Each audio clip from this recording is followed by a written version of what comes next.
बिस्मिल्लाहिर्रहमानिर्रहीम, अस्सलाम वालेकुम वरहमतुल्लाहि वबरकातुहू। मैं उम्मीद करता हूँ आप लोग सब खैरियत से होंगे।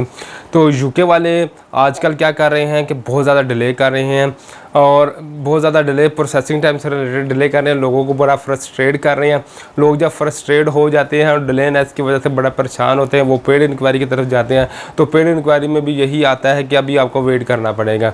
तो वो दिल बर्दाश्ता हो कि मुख्तलिफ एजेंट्स के पास जाते हैं, उनसे कहते हैं यार कुछ कर दो, लेकिन एजेंट से हजरात कंसल्टेंट हजरात या कोई थर्ड पर्सन कोई कुछ भी नहीं कर सकता। थक हार कर उनको क्या करना पड़ता है, वेट ही करना पड़ता है। और वेटिंग के बाद अगर खुदा ना खासा रिजेक्शन आ जाए तो मैं कहता हूँ कि उनका दिमाग बिल्कुल ही ना, मैं कहता हूँ ख़राब होने वाला हो जाता है कि यार एक तो वेट करवाया, एक ऊपर से मेरा पासपोर्ट उन्होंने रख लिया, मैं बाउंड हो गया कि यूके के अलावा किसी और कंट्री का अप्लाई भी नहीं कर सकता था, और मेरा टाइम जो है वो बहुत ज़्यादा वेस्ट हुआ है। इस टाइम में जो साइकोलॉजिकली इंसान काफ़ी फ्रस्ट्रेट हो जाता है और इवन के वो उसके जो होते हैं ना जज्बात, वो बाहर निकलना शुरू हो जाते हैं। तो वो फिर से वंस अगेन लोगों से कांटेक्ट करता है, यार ये हुआ क्या है। तो फिर भी लोगों के पास कोई आंसर नहीं होता। सभी से क्वेश्चन आंसरिंग करने के बाद वो एक ही पॉइंट पर पहुंचता है जो कि उसको लगता है कि सभी यही कह रहे हैं कि ये उनकी मर्ज़ी है, वीज़ा वो चाहे दें या ना दें, तो आपसे रिक्वेस्ट हम यही करते हैं कि दोबारा अप्लाई कर लें। तो वो उतनी देर में उसको महीना डेढ़ फिर लग जाता है, फिर वो रिफ़्रेश का बटन दबाता है और उसके बाद फिर वंस अगेन से वो अप्लाई करने की कोशिश करता है। तो यहाँ पर तो मैंने बड़ी लंबी तमहीद बांध दी है डिले की वजह से।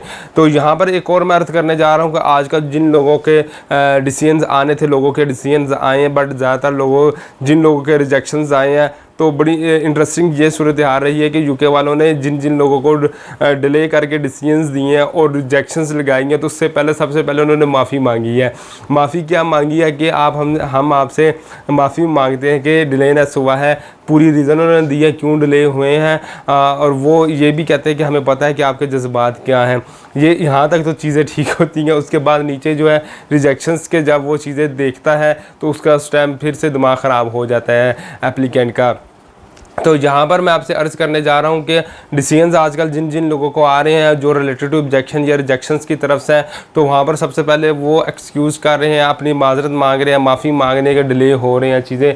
हम कोशिश कर रहे हैं कि 7 वीक से 3 वीक तक ले आएँ, 24 माह से 10 वीक तक ले आएँ, 24 वीक से 10 वीक तक ले आएँ। इसी तरह जो वर्क या स्टडी है उससे रिलेटेड ये इंफॉर्मेशन साथ साथ वो ये भी प्रोवाइड करते रहते हैं। समहाउ यहाँ पर आप फ्रस्ट्रेट मत हुआ करें। खुदा ना खासा अगर रिजेक्शंस हो भी जाती हैं तो इसके अंदर उनकी गलती नहीं होती, कहीं ना कहीं पर जाकर आपकी ही गलती होती है। वैसे भी इंसान की एक साइकोलॉजी है, वो अपनी गलती कभी भी तस्लीम नहीं करता। वो अपना भी जो केस होता है या अपनी भी जो प्रॉब्लम्स होती हैं वो दूसरों पर डाल देगा, यार तुम्हारी वजह से ये मेरे साथ हुआ है। तो जब आप चीज़ों को एक्सेप्ट करना शुरू हो जाएंगे तो आपको इनर फीलिंग भी आपकी अच्छी हो जाएगी और दिमाग भी आपका शांत हो जाएगा। तो ये चीज़ें आपको दुनिया में आगे लेकर चलनी ही पड़ती हैं। अपना दिल, गुर्दा और हौसला बढ़ा रखा करें। जब भी खुदा न खासा रिजेक्शंस आती हैं या जब भी आपका डिलेनेस हो जाता है तो सब्र ही कर सकते हैं। उछल कूद से कोई फ़ायदा नहीं होता। ठीक हो गया ना। इतने ज़्यादा मैसेजेस आना शुरू हो जाते हैं सडनली, लोगों के 6 माह हो गए, 8 माह हो गए, 10 महीने हो गए हैं। भाई आप जिन लोगों को मैसेजेस कर रहे हो उन्होंने भी कुछ भी नहीं करना। वो या तो आपको इतना ही कह सकते हैं कल तक वेट कर ले, परसों तक वेट कर ले, इससे ज़्यादा कोई कुछ भी नहीं कर सकता। तो हौसला रखा करें, इंशाल्लाह आने वाले दिनों में आपके लिए खुशखबरियाँ हम लाएंगे। अपना बहुत ज़्यादा ख्याल रखिएगा। अल्लाह हाफिज़।